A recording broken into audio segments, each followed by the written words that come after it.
kung saan ang mga tao ay namumuhay kasama ang mga bangkay. Tulad ng mag-asawang ito, ang babae ay 5 taon na patay at 3 linggo naman ang lalaki. Pero inilagay lamang sila sa isang kwarto. Araw-araw ay inaalagaan nila ang mga bangkay. Dinadalhan ng pagkain at kinakausap na parang buhay pa rin. At alam nyo ba, napakamahal mamatay sa lugar na ito. Ayon sa isang local na interview ng National Geographic, para mailibing ang isang yumao ay kailangan ng 24 water buffalo para isakripisyo. At minsan ay umaabot pa nga daw sa 100 buffalo ang isinasakripisyo nila para lang sa isang tao. Maraming breed ng water buffalo sa mundo na halos magkakamukha lang. Ang water buffalo na ito ay tinatawag ng mga Indonesians na kerbau, which is magkatunog ito sa salitang Tagalog na kalabaw at kabaw naman sa Bisaya. Kaya for simplicity, tatawagin na lang natin itong kalabaw. Kung wala daw kalabaw ay walang mangyayaring paglilibing. At napakamahal ng isang kalabaw dito. Ang average price ay nasa 72,000 pesos. Ngunit maaaring umabot ang presyo ng nasa 2 million pesos bawat isa kapag blue ang mata at puti ang ulo ng kalabaw. Para sa isang libing, meron nga dang umaabot ang gastos ng $500,000 o nasa 29 million pesos sa ating pera ngayon.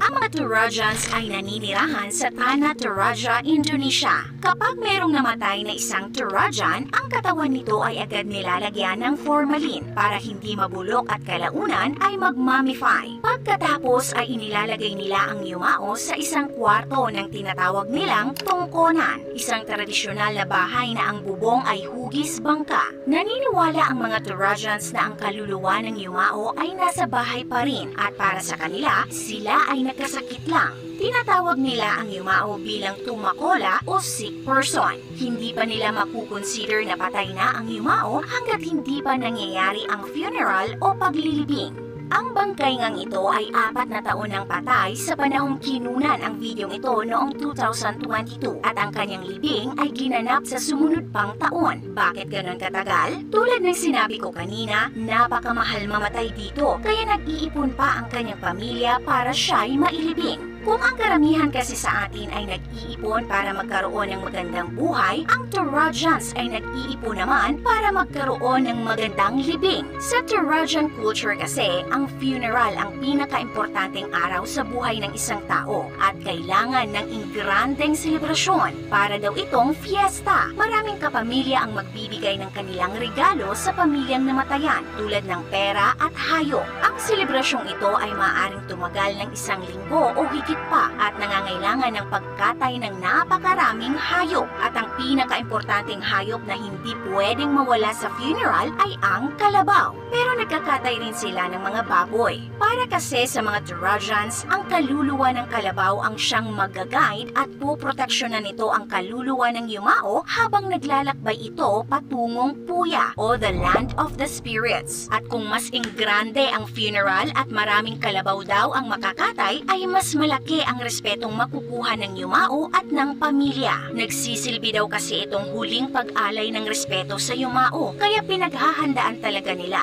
Ang libing ng isang mayaman at kilalang tao nga daw ay umaabot ng 25 to 100 kalabaw ang kinakatay. Ngunit para sa mga taong kaunti lang ang pera, 8 kalabaw ay pwede na rin daw. Pagkatapos ng funeral, ang bangkay ay hindi nila inililibing sa ilalim ng lupa, kundi inilalagay nila ito sa kuweba o sa mausoleum. Ito ay dahil makalipas ang ilang taon ay kukunin nila itong muli para gawin ang isang ritual na tinatawag na manene. Bawat 1, 2 o 3 taon, depende sa mapagkasunduan ng pamilya, ay kinukuha nila ang mga bangkay, nililinisan, pinapatuyo sa araw, at pinapalitan ng bagong damit. Ginaganap ito tuwing August. Naniniwala ang mga Torajans na ang ritual na ito ay nakakapagbigay ng masaganang buhay. Tuwing ginaganap ito, umaapaw ang kasiyahan sa mga Torajans dahil nagsisilbi na rin itong reunion ng mga magkamag-anak.